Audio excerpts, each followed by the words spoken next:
Ever feel like drowning in information online? Like you wish there was a button to just like get all the important stuff without wading through all the links. Yeah, that feeling of information overload, right? Exactly. Well, OpenAI might have built us that life raft with their new deep research feature. Ah, yeah, deep research. I've been hearing about this. It's like having your own AI research assistant. And in this deep dive, we're going to break down what it is, how it actually works, and why it's such a big deal. Should be interesting. I'm ready to go deep. So think about it.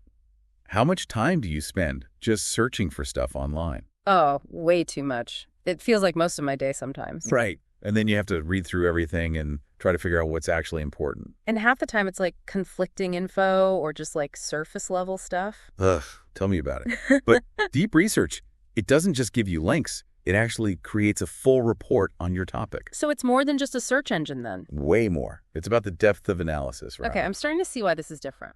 It's like reading a whole chapter in a well-researched book instead of just like a quick Wikipedia summary. Gotcha. So how does it actually do that? Like what's the tech behind it? Well, it's powered by this new AI model from OpenAI called O3. And this thing can reason, it can browse the web, it can even analyze images and PDFs. Seriously, images and PDFs too. Yep. This is one of the things that really blew my mind. Deep research actually takes its time. It's not like those instant answer AI tools. This thing spends like 5 to 30 minutes or even more, like really digging into your topic. So it's not just spitting out the first thing it finds, it's like actually thinking about the research. Exactly. It's like having a researcher going through sources and like meticulously pulling out all the key insights. That's actually kind of cool. That deliberateness is how you get that depth, I guess. Right. And it's not just text. One of the articles we're looking at for this deep dive is from TechFrontiers by Jay Poole and 7AI, and they highlight how deep research can get insights from images too. So if you're researching something visual, like fashion trends or whatever, it's not just reading about it, it's like seeing the web. Exactly. Mind-blowing, right? Yeah, definitely a step beyond what I've seen before. And the crazy part is, this thing is constantly learning and improving. They use something called reinforcement learning to train it. Ah, so it's not just a static tool, it's evolving. Yep, always getting smarter.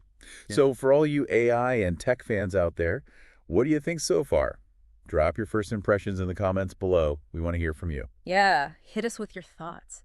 What would you have deep research dive into? All right, so we've talked about the tech behind deep research, but what does that actually mean for someone who needs to do research like in the real world? Yeah, like how does this actually help you? Right, well, the first thing that comes to mind is just saving time.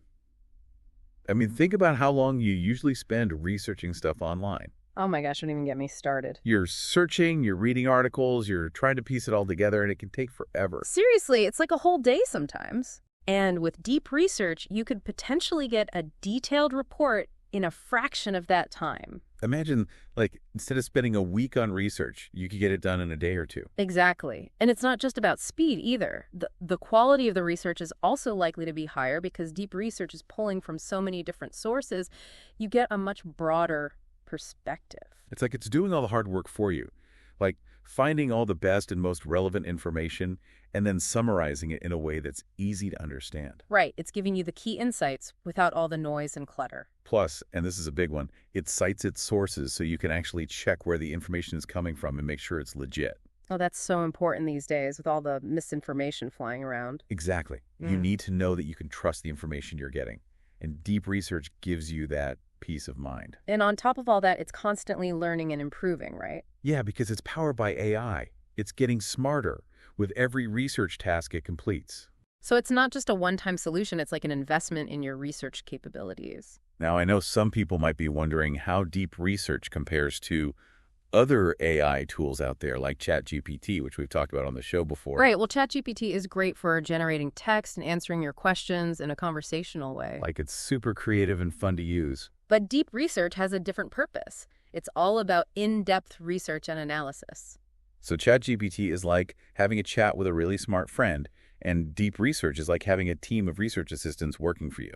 That's a good analogy. I try. And I think this actually tells us something important about OpenAI's goals with AI in general. They're not just trying to create tools that can mimic human language.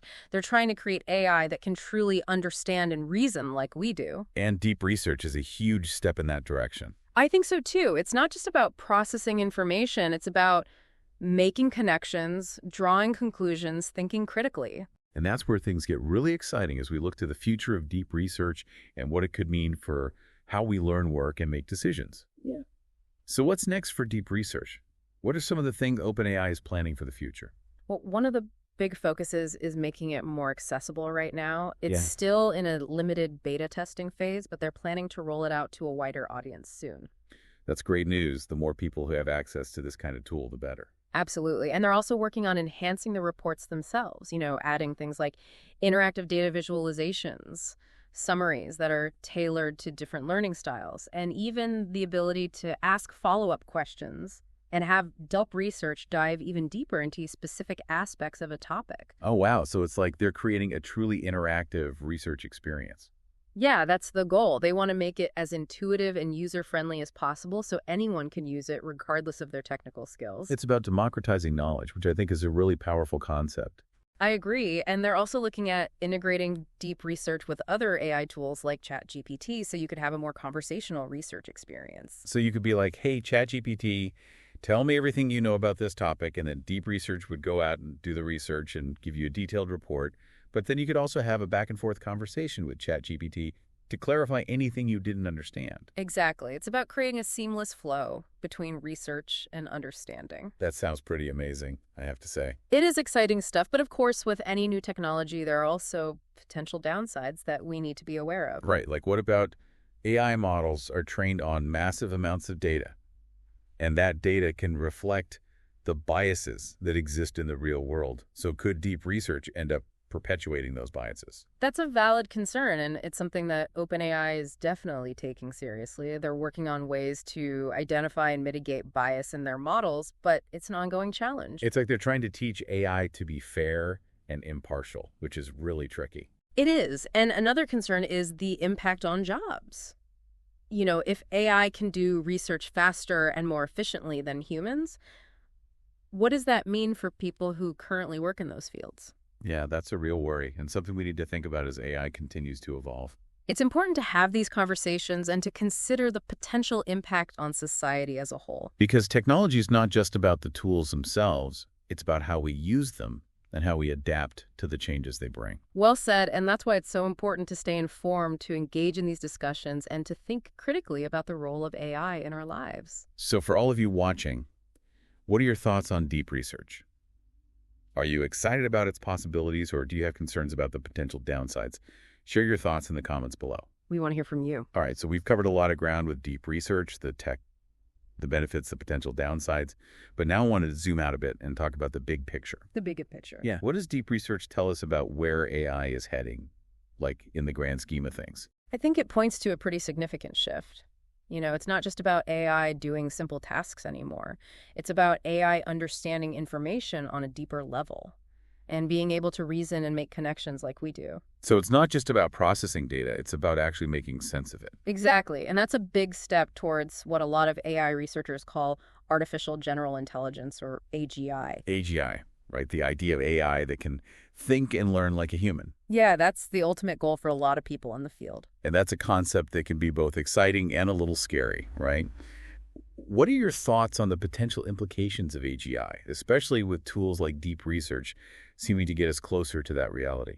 Well, it definitely raises a lot of questions and ethical considerations. On the one hand, AGI has the potential to solve some of the world's biggest problems, like climate change or disease. Like imagine AI that can analyze all the data and come up with solutions that we humans haven't even thought of. Exactly. But then there's also the fear that AI could become too powerful or uncontrollable. The classic sci-fi scenario, right? AI taking over the world. Yeah, it's a valid concern and something we need to be very careful about as we develop these technologies. So it's not just about building the tools.